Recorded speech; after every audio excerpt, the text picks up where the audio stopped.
all know and love with all this dazzling diversity.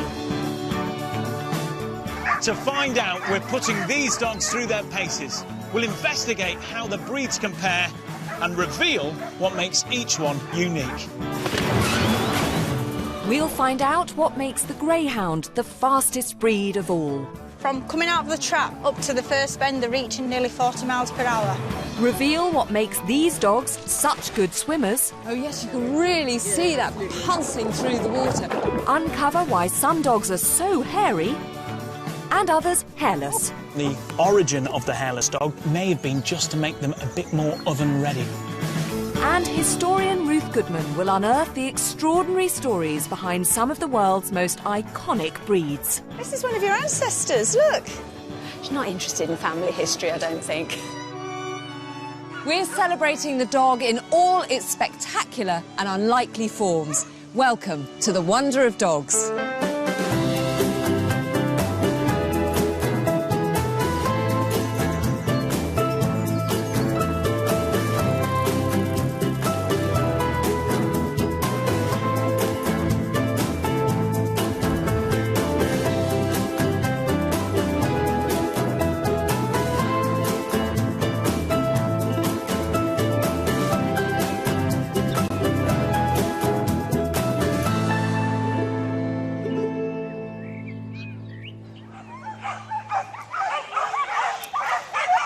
In Brightwell, in Oxfordshire, we're carrying out a unique investigation into man's best friend. We've invited all the local dogs. We've got Labradors, Labradoodles, Pugs, Chihuahuas, Mastiffs, Collies, Spaniels, plus some very special guests, like this wonderful Commodore behind me. And down here, I've got my three very excited dogs. This is Teg and Badger and Bella. In our big marquee over there, we're conducting a census of the village dogs. Recording their every feature, from the pads on their paws to the colour of their coats. In our anatomy tent, we're going to explore that ingenious physiology hidden under all that fur. And in here, we're delving into doggy DNA. We want to find out if there's something unique inside every domestic dog that allows them to come in so many shapes and sizes, and to reveal the surprising pedigrees of some of Brightwell's dogs.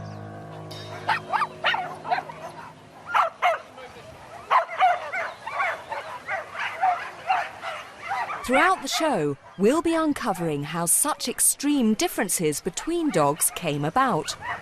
Our first question: why are some dogs so much bigger than others? What's really obvious watching these dogs racing back and forth is the sheer variety in size.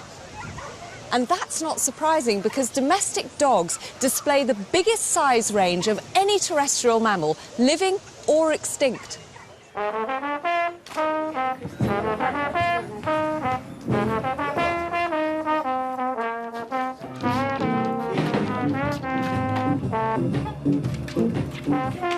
Dogs vary from 10 centimetres high to more than a metre. In human terms, that's the equivalent of having a person a metre tall alongside a 10-metre giant.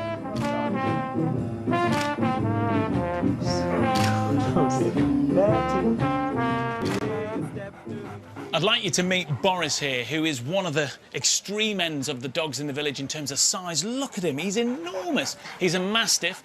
And to give you a sense of the other end of the scale, I'm going to show you Dudley. Now, these two know each other. In fact, they are friends. They met at the local vet surgery, and the receptionist there thought it was so bizarre that they played together. She took a photo, and actually it made it onto the front of the local paper. I've got Boris's owner, Chris, here. Hello. Now, what made you pick Boris? I take it you thought long and hard about letting a dinosaur into your house. Well, we've had Mastiffs before, so we kind of knew what we were in for. And apart from the fact that he takes up a whole settee to himself in the evening when we sit down and watch the telly, it's just like having any other dog, really, just bigger. But, Helen, you wanted something very different. What made you pick Dudley? Because he is absolutely tiny. We sat for a neighbour's puppy Chihuahua puppy, and they're just such huge characters that we decided to get one. Well, hopefully we can get some lovely photos taken. I think the most incredible aspect of both of these dogs is they are, believe it or not, the same species. If you want to see how that is possible, you have to get it under the skin and take a look at the bones, which we have over here. Now, this is a Chihuahua skeleton, and look how tiny that is, especially when you put it next to a bigger dog. Now, unfortunately, this isn't a Mastiff, this is a Greyhound. And if you look at them, they do look wildly different. But when you focus in on the bones, there aren't any more in the Greyhound. They're just a different size and shape, resulting in two completely different looking animals. All dogs have 301 bones in their bodies. It's just the additional number of tailbones that varies. Now, archaeologists have found bones of big and small dogs in ancient human settlements, highlighting the fact that we've been living with dogs of varying sizes across hundreds and thousands of years. And this is reflected well in the village today, from 100 kilos of Boris at one end all the way down to Dudley here, who weighs less than a kilo. Now, you may think that the Chihuahua is a recent invention, bred purely for fashion, but they've got a surprisingly long and intriguing history.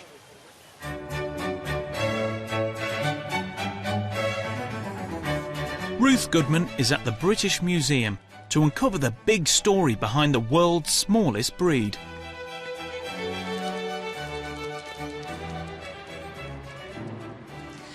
As an historian and a dog lover, I've always been fascinated by the way that people and dogs seem to have evolved together. In fact, if you start looking at that relationship throughout history, what you're really studying is us. I've come to see how Rhea, as a Chihuahua, is absolutely a perfect example of this relationship. Scientists have found a DNA connection between modern Chihuahuas and ancient Mexican dogs that lived 1,000 years ago. Dr. Elizabeth Bacadano has seen these small dogs depicted by several lost civilizations. Dogs were really essential companions of the Mexicans. The Aztecs represented them, the Toltecs, the Mayas, the Mixtecs. This lady, she's got a little tiny dog holding it just like I am. I have to say, it brings to mind Paris Hilton and handbags. But there's a more serious side to dogs in society. Absolutely. When somebody died, dogs were placed in burials. They were placed together with the deceased. They helped the deceased make the journey of afterlife. It seems that ancient Mexicans believed that if they were buried with their dogs, they'd have a spiritual companion in the afterlife. What intrigues me is why they're so small. They're all so tiny, aren't they? Absolutely. Mexican dogs were always small, a bit like this Chihuahua. But why? We don't know exactly. But it could be that smaller dogs were useful hunters in dense jungle, or that they were simply easier to fatten up for eating. What's most likely is that one unusually small dog appeared in a litter of puppies, and the ancient Mexicans liked it so much they bred thousands from that one line. But when the Spanish invaded Mexico, it seemed the miniature Mexican breed's days were numbered. Big dogs, fighting dogs, were introduced by the Spaniards in the 16th century. That must have been quite a shock, really. I mean, if the only dogs you'd ever known were tiny little things that you could carry on your shoulder, you get this huge, great Mastiff with big jaws and big teeth. Oh, yes. Well, you know, the Mexicans, the Mesoamerican people, weren't aware that dogs like this ever existed. It was very frightening to see dogs fighting, killing people. Don't worry, you're much more cute than a Mastiff. You are. But the small Mexican dog survived. In the late 19th century, Americans visiting North Mexico spotted this tiny native breed and named it after the region where it was found, Chihuahua. Within decades, this miniature pooch became a fashion accessory and a true global icon.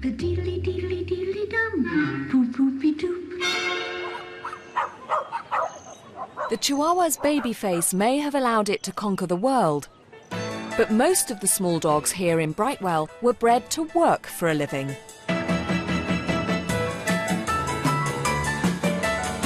To find out more about these feisty little dogs, I'm meeting local dog trainer Jenny Fairweather. Tell me about what's going on here this afternoon. Well, we've got an agility course, which would be a typical one at any competition. So we've got this little dog, wow, going like a rocket behind us here. What is the advantage of having a small dog? Why were these small breeds developed? Most of these were vermin exterminators. Right, so they wanted dogs that could get into little spaces and be quick and agile on their feet. Yeah, and be able to turn in a space, so if they went down a fox's burrow, they need to be able to turn on themselves to be able to escape if they decided the fox was too vicious, or the badger.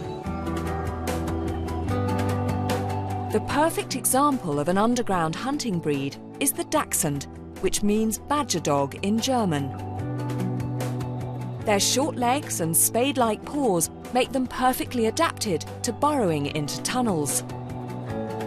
And it's thought that sturdy tail helped hunters pull them out if they got into a tight spot with a badger. As we bred for small, nimble dogs, we were selecting for genes with big impact. Amazingly, just one gene is responsible for short legs, and a dog's body size is largely down to another single gene. In a human, these features are influenced by hundreds of genes. But when you look at these little dogs scurrying over the agility course, do they move differently from big dogs, or does leg length actually make no difference at all?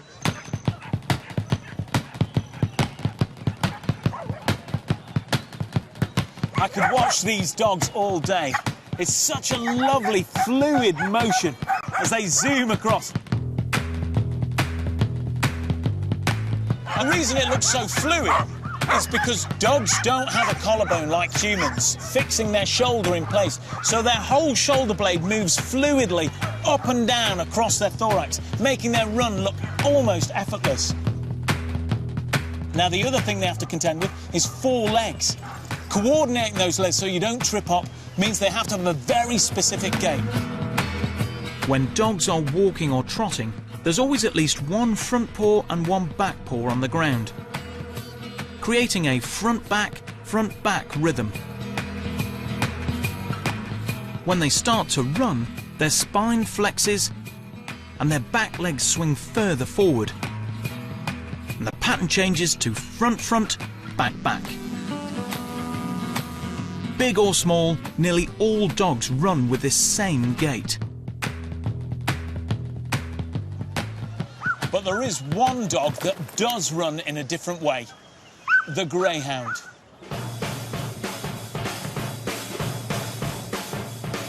Greyhound racing as we know it today actually began in the Elizabethan era with hare coursing, a sport that saw dogs chase a hare across open ground. The first dog to catch it was the winner.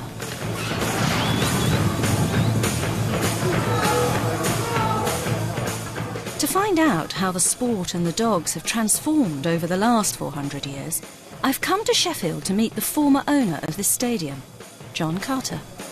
So how did we get from hare coursing to greyhound racing? Now that is the great question. An inanimate hare conveyor was patented by Mr. Owen Patrick Smith in Oklahoma, of all places, and that changed the whole of greyhound racing and coursing. It was the lateral-thinking Americans who invented the idea of an oval circuit. The people could see the full circle, and it tested the greyhounds then more for their agility as well as their speed. With the arrival of oval track stadiums, professional greyhound racing took off. By 1946, gate attendance reached more than 190 million across Britain. An entire industry was built on this dog's remarkable speed. But why is it so fast? Greyhounds are masters of what's called the double suspension gallop. They're airborne twice in every cycle. Their unusually flexible spines allow such a long stride that their back legs overtake their front legs. This powerful gait and long history of being bred for speed has made greyhounds the fastest dogs on the planet. That's my girl. Good girl. Breeder Elaine Parker is enjoying a proud moment with her dog, who's just won a race. Hello. Oh my goodness! Hello, you. She won. She did. I didn't really fancy her tonight, but she's pulled out all the stops. She's done brilliant. So we're all pleased. You train an awful lot of dogs, don't you? I do, yeah. About 80 race dogs and 20 puppies. Oh my goodness. So I find it absolutely amazing that such a tiny, slender, delicate-looking dog can just this woomph of speed. They're a marvellous animal, a marvellous machine. When you think, from coming out of the trap there up to the first bend, they're reaching up to speeds of nearly 40 miles per hour. And I have to say, watching them run is very beautiful. It is, it is. And you're gorgeous, eh? I don't think I've ever stroked a champion before. Well, she wouldn't be quite a champion, but she's done the business tonight, that's for sure, yeah?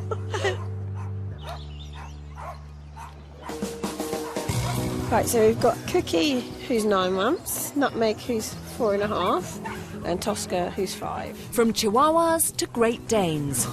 Wows. And everything in between. That's a good girl. This is Poppy. She's a Springer Spaniel. This is Mash. This is Missy. The dogs of Brightwell come in all shapes and sizes. We call her Betty, and she's a pug. Yeah, you're a pug.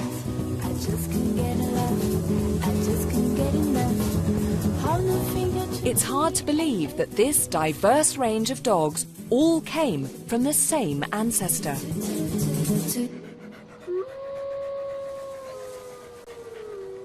How did we get from the wolf, a wild predator that could attack humans, to the tame companions that share our homes? Dr. Gregor Larson from Durham University has studied this remarkable transition. You're an evolutionary biologist, which is quite a cool thing to be. It's not bad. And you've been charting this extraordinary journey from wolf to pet dog, to the domesticated dog. Let's start with what evidence there is that all our domestic dogs really are related to that one common ancestor. It's the DNA. Okay. It's open and shut. There's no question. People have speculated about other wild species, maybe coyotes, maybe wild dogs, these kinds of things from South Africa. It's all the wolf. It's the grey wolf, done deal. It's quite a leap to go from this very wild, fearsome pack animal to something that will sit on your knee and watch television with you. It's an amazing transition. The general school of thought is that it's at least about 15,000, maybe 16,000 years ago. What we think was happening was that there was a pack of wolves or several packs of wolves that were attracted to human camps, the waste products that we were producing. And these wolves that could take advantage of that human niche were the ones that put themselves on a track toward domestication. But it is still a big leap from an animal that's taking advantage of a few waste products to an animal that we have been able to manipulate and train to serve our own purposes. It is, but it's also a very long time frame. Okay. I mean, the first couple of 100 or 1,000 years, perhaps, where it was a very kind of romantic dance between the two species. And then very slowly, as they come closer and closer, then humans start deliberately selecting for traits. So maybe the most tame ones, or the ones that were the best at warning them when other things were around. And then once you start taking over their reproduction and you start deciding who survives and who doesn't, rather than the wild deciding that, that's when the domestication really kicks off. And we become true partners at that stage, and everything just goes from there.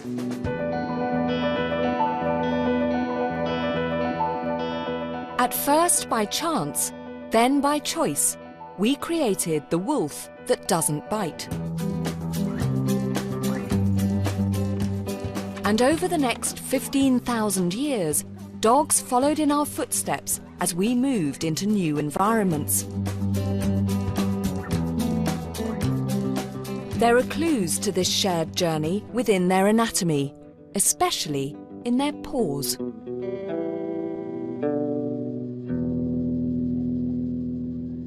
Give me a paw. Give me a paw. Give me a paw. Give me a paw. Good boy. Kai here is an Alaskan Malamute, so was actually bred to exist in a very similar situation as the early wolves. So when we look at his foot, he's still got some of those classic wolf features, and the main one being, look at that hair between his toes. That's a fantastic insulator. He's got so much resistance to cold that he can stand on ice for hours and hours during the day without any risk of frostbite, which certainly I couldn't do. But if we think about other aspects of dogs' feet, one of the classic things that we'll see are obviously nails. And we've got Hetty here, who's our beagle cross. The anatomy of her front foot is very similar to my hand. She's got 4 digits at the front here, and she's even got a thumb, which is the dew claw. They use it to grasp hold of things. If you watch your dog with a toy or a bone, quite often you'll see that move. And claws are not only used just for running spikes, because that's what they use on most dogs. They're also, in the terrier breeds, these little dogs here, they're very good excavators. And that's why terriers, when you look at their tiny wee feet, they've got enormously strong and very long, powerful claws, because they do use them for digging and making a mess of your garden, no doubt. She does. And finally, Dexter is a classic water-loving breed, which is the Labrador Retriever, a chocolate lab with big, beautiful feet. And obviously, when you've ever met a lab before, you'll notice they've all got massive feet. And if you look between his toes, you can see that classic web. Connects all of his toes together, and if you can imagine that under the water, spreading his feet out, using them as paddles, and that's why whenever you get a water-loving dog, they've got huge feet, like a Newfoundland is another example. So it's almost a bit like palm reading. You can look at the sort of the shape and size of the feet, the nails, the pads, how much hair is there, and you can understand where these dogs were bred to live and exist, whether that's in the Arctic, whether that's digging holes in your garden, or even in Oxfordshire swimming pools.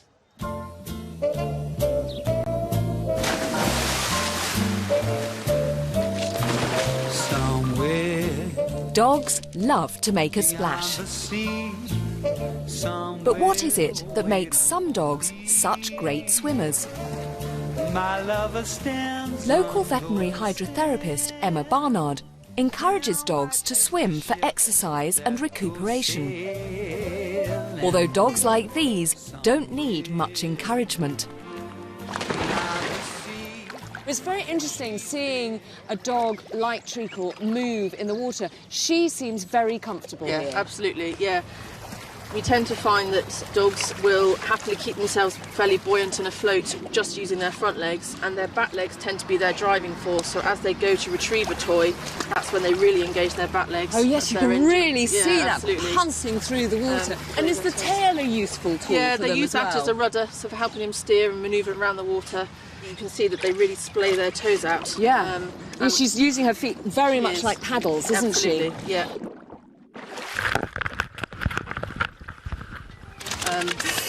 But generally the Labradors, the flat-coat Retrievers, the Golden Retrievers, the Spaniels, they all love water. Particularly this one. Do you want to go in again? You are, Treat. Ready, go!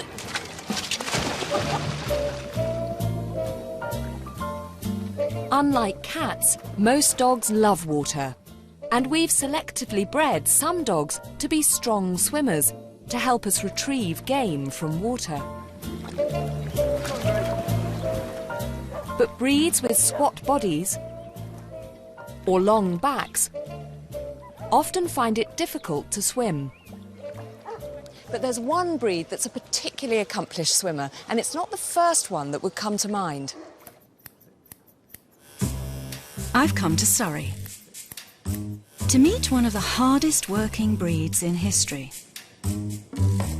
A strong swimmer, prized for its hunting ability and killer instinct.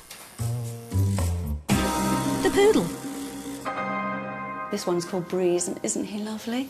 All dressed up for a party. How long has this taken you, Anita? 3 to 4 hours. And he'll stand for that length of time? Well, with wine and coffee breaks, yes. But you don't get the coffee, do you? No. They're done from the time they're 3 or 4 weeks of age, so they get used to it. And what's the most difficult part about doing it? I think getting both sides to match.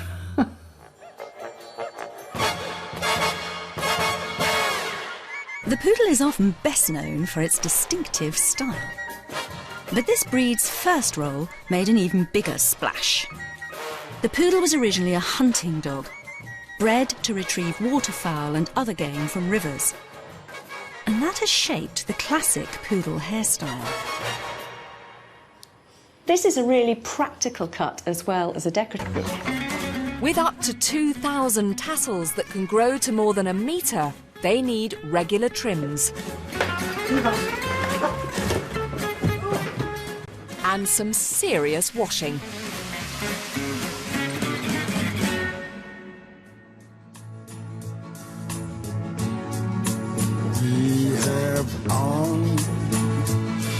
The epic hair drying process begins with an hour of vacuuming off as much water as possible.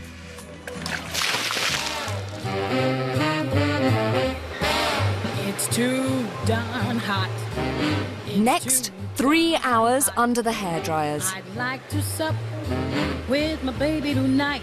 And finally, after 24 hours in a toweling onesie,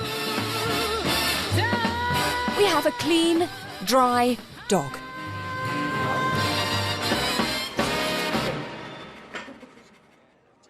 So how did these dogs become so hairy in the first place? And we're very lucky to have Julie and her dogs here. So we've got Daz, we've got Oz, and we've also got Dennis hiding down there. And this is actually a first for me because I've never met a Commodore before. How many are actually in the country? We reckon about 40, 50 at the most. Wow, yeah, so pretty rare. And this incredible hair is their characteristic feature. When we see the length of something, look at that! This is probably hair he would have shed if it hadn't tangled. Well, I've actually cut probably that much off. Have you really? Already, over the few years. But it does serve a purpose. And the reason that they've been bred in this way is thought that it's really fantastic defence against being bitten. Because back in their native Hungary, their job was to defend livestock such as sheep. And if you can imagine a wolf's jaws like this coming in and wallop like this, all I've got here is hair. So it's a fantastic lightweight body armour. But I also think it's probably a bit of camouflage as well. You could imagine a wolf turning up and suddenly one of the sheep rushing at him and barking his head off. Oh, hello, I'm sorry, yes, we are still interested in you as well. A fantastic dog. Well, we think so. Yeah, I'll bet you do. We're biased, aren't we? And next to these Commodores, we've got the other end of the spectrum, a hairless dog. Thanks very much, guys. This is the Chinese crested, and they look so unusual. A little bit grumbly today, are we, madam? But they are naturally like this. They're born without any hair on their body. So they do have this very unusual look of just the extremes, like the ears, the head, tips of the feet and tips of the tail. And then the rest of the body is this very fine hair, if any hair at all. What's really interesting about this breed, though, is that this is one as well. This is a powder puff. Hello, gorgeous. I'll pop you down because you seem to be quite settled there. So some of the Chinese crested in the litter will have hair. You don't know always what you're going to get. You may get some like you, very beautiful, and you may get some, like our examples over here, that have no hair on their bodies at all. And this skin is remarkable. It's very, very warm, and that's one of the things that people really do notice. Dogs have a higher internal temperature than us, so their skin does naturally feel warmer than ours. We put sun cream on them as well. Yeah, absolutely. On a day like today, very important. Quite high factor.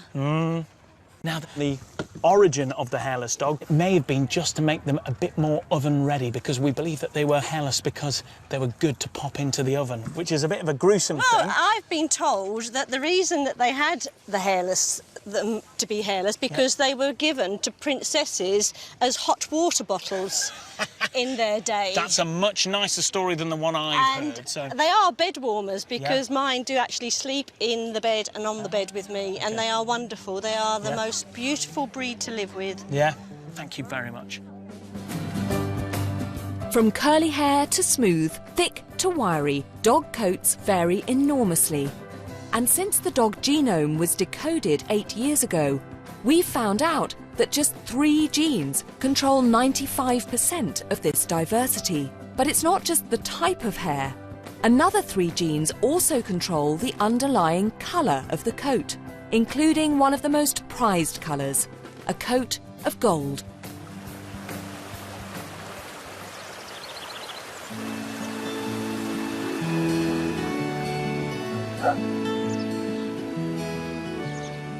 Every few years, hundreds of golden retrievers from around the world descend on the Gusigan estate in the Scottish Highlands, the ancestral home of this much-loved dog.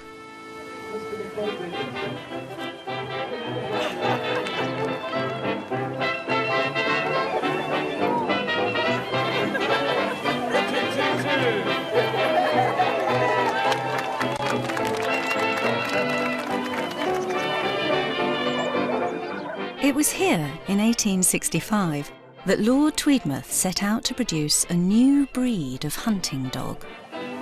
Now, you may have heard the saying that gentlemen prefer blondes, and I think in Lord Tweedmouth's case, that was true.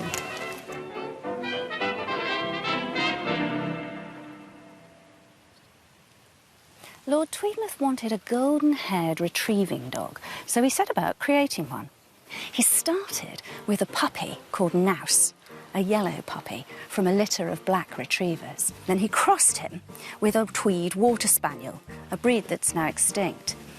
Their offspring he crossed with a red setter and again back to the Tweed Water Spaniel, and so it went on, until he began to see those golden puppies that he was really after. They didn't start out being called golden retrievers, though. They were known as the yellow retriever, right up until 1910. The nickname came when a notorious peer said that they all were the same colour as a golden guinea. So, no, you're definitely too red. You're a bit paler. You're quite golden. I think you must be Goldilocks.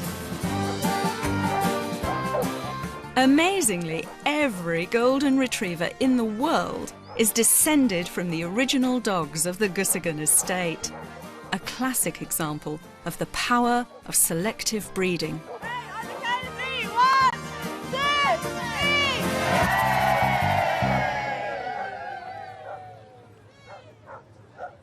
Here in the village, we've got dogs of every shade and tone. But how did so many colours emerge? We might find a clue by looking at which of these different coloured puppies people choose. We've got a fantastic litter of gorgeous puppies here, all different colours. So which one would you take home? Which one is your favourite? Yeah, I like this one because I've already got a golden dog, so I want a black one. Eileen, faced with these guys, which strikes you as the one that you'd take home? I go for that one. This one here? Yeah, because it was underneath. Oh, well. We won't hold you to it. No, don't do that. One that's sleeping. Snap decision, come on. Right, well, they're all lovely.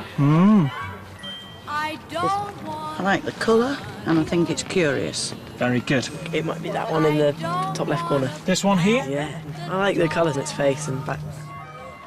The dark one here. I think I'd take that one home. Why did you go for that one? Well, the colouring's very appealing. Good, very good. So there was some variation, but we did have a clear winner, and it's this one, the only black one. And I think the most common reason is because he stands out. There's something in the human psychology, I think, that makes us select that one that's a little bit different. And if you take that over many, many generations, you're going to end up with this huge variety of dogs that we see today. Puppies born with unique features are often the ones that catch our eye. And by breeding from such dogs, we've created the eclectic creatures we know and love today. Modern breeds originated in the 19th century when experimenting with selective breeding became something of an art form. Here at the Natural History Museum at Tring is the animal collection of Walter Rothschild, a keen Victorian naturalist, and proudly displayed amongst some of the most exotic specimens on Earth is a case of domestic dogs. These offer a rare snapshot into the Victorian era, the very foundation of the modern dog. This was a time of Darwin, of classification, and a new way of looking at dogs. They were not just working animals. Now they were also being bred to be elegant pets and good companions. Professor Michael Warboys has studied this change of attitude. The dogs here are reflecting the Victorian interest in the actual beauty of the dog. So the dogs in here are being catalogued and classified, but they're also reflecting fashion. Oh yes, they were almost kind of consumer items, and with that went a whole consumer culture. That's a pointer too, you know. That's supposed to be a pointer like you. It is.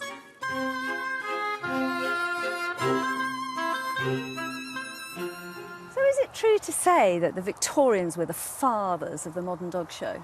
There were dog shows held mainly in working class areas, in pubs, but where it really took off was when the dog shows became urban events and the middle classes joined, and toy dogs and pet dogs came in. So who was it who brought all this together? It was a man called John Henry Walsh, who was the editor of the weekly newspaper The Field, which published the results of all the dog shows. And what he wanted to do was to have a standard that judges could refer to and that would work for dog shows across the whole country. So I'm going to ask you now, what was the first dog to be standardised? But I think I've got a clue here. Yes. OK. As you see here, the first one he published was of a pointer, and he chose a particular dog called Major, who had won the recent show at Birmingham. He calls this a model. The two do still look quite similar, though, don't they? They are very similar. Yeah. Who's that guy? He's a handsome guy. The Victorians had invented the concept of a standardised breed. Up till now, breeds hadn't existed. Dogs had been defined by the jobs they did. Now, owners strive to produce the perfect pooch. And the dog show became a national institution. The myriad of types of dogs that we know and love today, and indeed the very idea of breeds, is all thanks to the Victorians. And to one man who took the time to write down the shape and size of a pointer, named Major. Hello, gorgeous. Almost every breed here in Brightwell was defined in the Victorian era. But the Victorians weren't the first to turn dogs from work to play, as Gregor Larson has discovered. We know that for the first 10,000 or more years, dogs did jobs. Yeah. You had a job to do and a dog did that job, you kept that dog. As soon as that job disappeared, the dog disappeared. And we have lots of examples of that. The first evidence we have for dogs maybe not really doing jobs, but just kind of hanging out, were the Romans. About 2,000 years ago, they had very small dogs. You could make the argument that maybe they were bed dogs, they were keeping the beds warm, but it looks like the fashion thing is kind of kicking in a little bit. But really, 150 years ago with the Victorians, really hits its stride. Right. And now that has accelerated to the point now where virtually all dogs in the UK are just for companionship. We have completely gone 180 degrees away from the whole point of dog domestication, which was to do stuff. So dogs, the breeding of dogs has gone from, you know, picking a trait that would mean a dog was good to go down a hole or flush prey or point out prey to something that can lie around on a velvet cushion looking gorgeous. Looking gorgeous, which they do very well. That's enough. This is Ewok, and he's a 4-year-old Australian Labradoodle. This is Hector. He's a miniature Schnauzer. He's an Alaskan Malamute. 9-month-old Harlequin Great Dane. I love all dogs, but I like something a little bit different. Selective breeding is a powerful tool in any animal. But our long history of intentionally selecting extreme features in dogs has led to some extraordinary changes.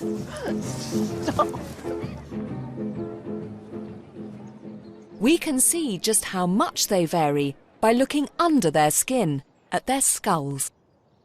So we've got a fantastic array of skulls from different breeds, and you can see that when we look at where they all started, which is our wolf, and if I show you in comparison a Labrador, one of the most remarkable things is how similar they are. Strip away the flesh and get down to the bare bones, what we've got is basically a small wolf.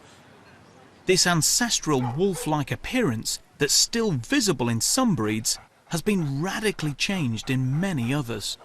So if we look at our collie here, we've been able to selectively elongate the nose for our fast-running breeds who are catching small, agile prey. So dogs like collies, greyhounds, those sorts of long noses. But we can also shorten the noses, and we've had some dramatic shortening of some faces. This is the Pekingese here, and when you see there's hardly any nose there at all. It's tipped up, it's compressed, and it's cramped all of those teeth in there. Why would you do that? Well, one reason is like this Chihuahua skull here. It's got that flattened, short nose. Obviously, it doesn't look that cute when it's just the skeleton, but here we go. I'll show you Nutmeg. You can understand why people have selectively bred for these very cute, big eyes, short little sort of nose. Looks very like a human baby. You're very, very gorgeous, aren't you, Nutmeg? Thank you very much. But it's not just short noses in cute dogs. One of the classic ones is this one. Doesn't that look monstrous? It's the bulldog. Sometimes the extreme ways we've changed the shape of our dogs ends up causing problems. And nothing illustrates this more than the story of the bulldog.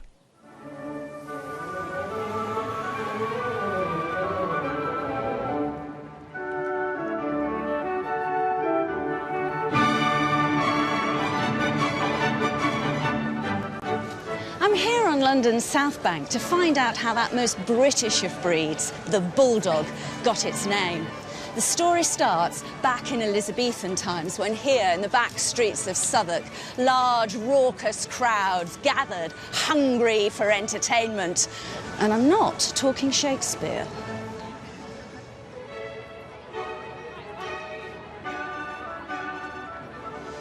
Julian, you're an archaeologist with the Museum of London Archaeology, and you've made a study of this area. How do dogs like Coco fit in? Well, happily for Coco, she doesn't. She's alive and well today. I don't think she would have liked being here 400 years ago. This area of the South Bank was the traditional place for animal baiting. They baited bears, they baited bulls. So they're rings, and you put a bull in, and then you send in one dog, two dogs? Oh, you send 3 or 4.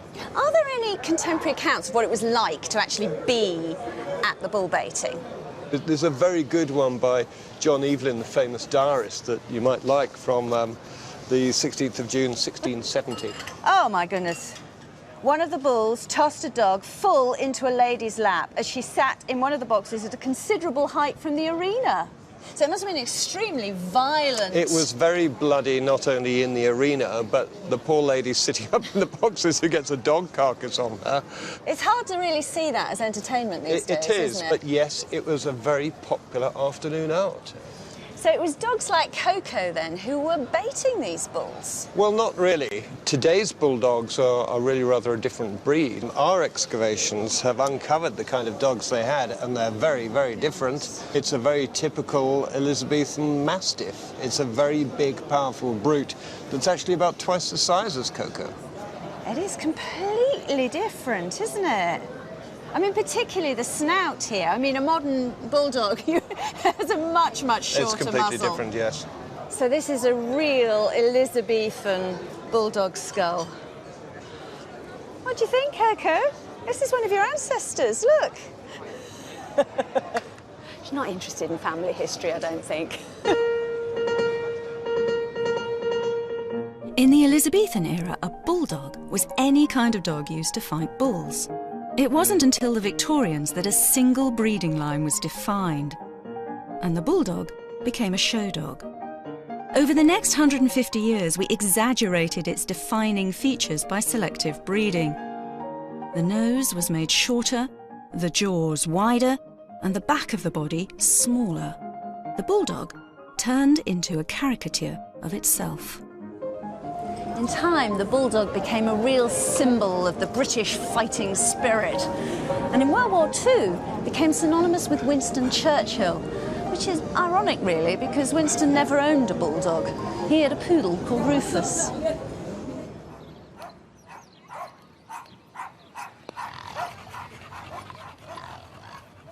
Over the years, the changes in the bulldog's shape have had unfortunate consequences. Sit. Good boy. The flatter nose and shorter legs have caused health problems, something bulldog breeder Derek Mollett is working to correct. So here we have Lily, who's our classic standard bulldog, and next to her we've got Bosun. Quite clearly looks like a bulldog, but very, very different. So, Derek, explain to me, what is Bosun? Bosun is a mullet bulldog. It's something that my late brother started. He had a kennel club bulldog, which unfortunately died at a very young age. Okay. So he wanted to bring the bulldog back to what it used to be, a healthier animal.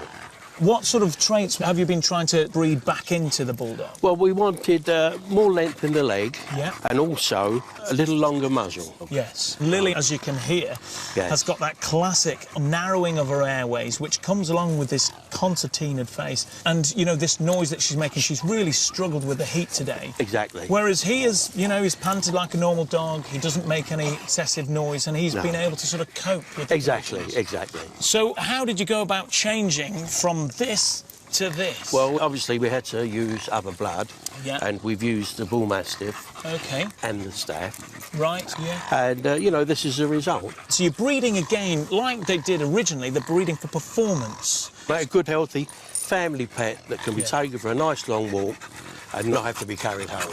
What's striking to me is that he is starting to look a lot more like the bulldogs that we saw back in those Victorian paintings. Exactly. Yeah, it's a bit of living history. It's lovely to see. It is, thank you. The power of crossbreeding to make a dog like Bosun healthier is clear. Mixed breeds are becoming increasingly popular. But a dog's ancestry may not always be what it first appears. Each breed has a telltale genetic signature. So to reveal the true family history of some of the village dogs, we asked canine geneticist Dr. Neil Fretwell to carry out DNA tests. Well, let's start with you, Anna. Tell me a little bit about your dog. We got Charlie when she was a 4-month-old puppy from a dog rescue centre in Stokenchurch, and the paperwork said she was a Jack Russell cross. Well, Neil, what did you discover when you analysed her DNA? They were definitely right about the parents. So there was a purebred parent, there was a rat terrier, very closely related breed to the Jack Russell Terrier.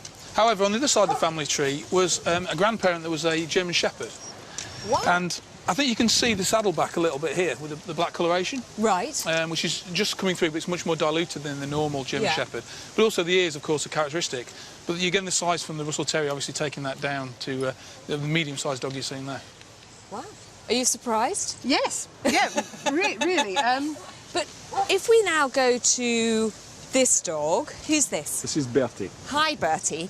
Now, what do you think Bertie is? He's a cockapoo. He's a cockapoo. First generation. So a first-generation cockapoo is a mixture between a poodle and a cocker spaniel? Yes, exactly. OK.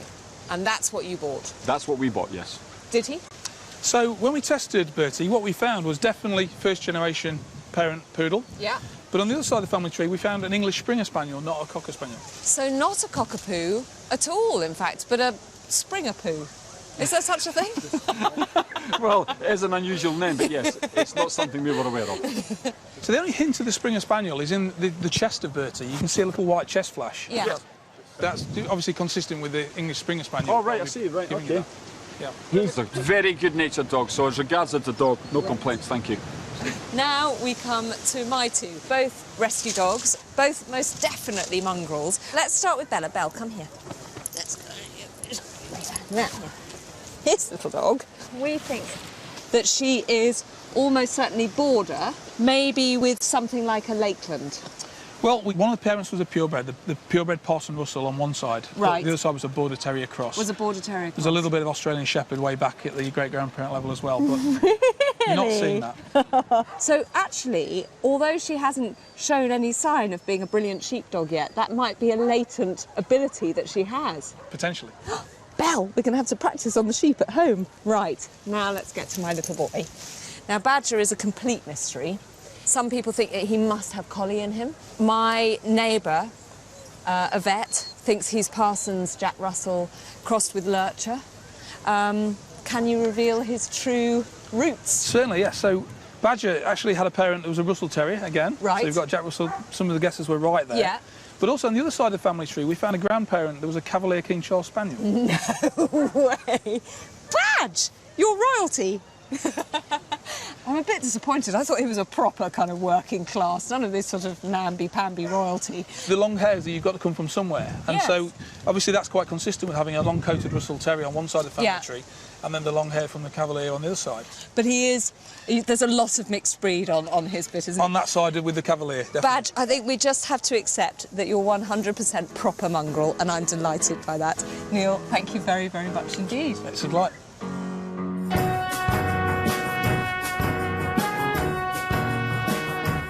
As we've bred and crossbred our dogs, we've dramatically altered their appearance. But what about their underlying genetics? Is there any hint of wolf still left in modern dogs? We've heard a lot about genes being responsible for particular traits or looks in dogs. Has the DNA of the wolf changed now almost beyond recognition with our modern dogs? We now have a very, very few handful of traits of very powerful genes that are controlling most of that ridiculous diversity that we see. So there's lots of places where it's pretty much the same. You wouldn't really even tell the difference between a dog and a wolf. Right. But there are certain genes that we have selected for size, for example, for coat colors, that are radically different than anything that you see in the wild.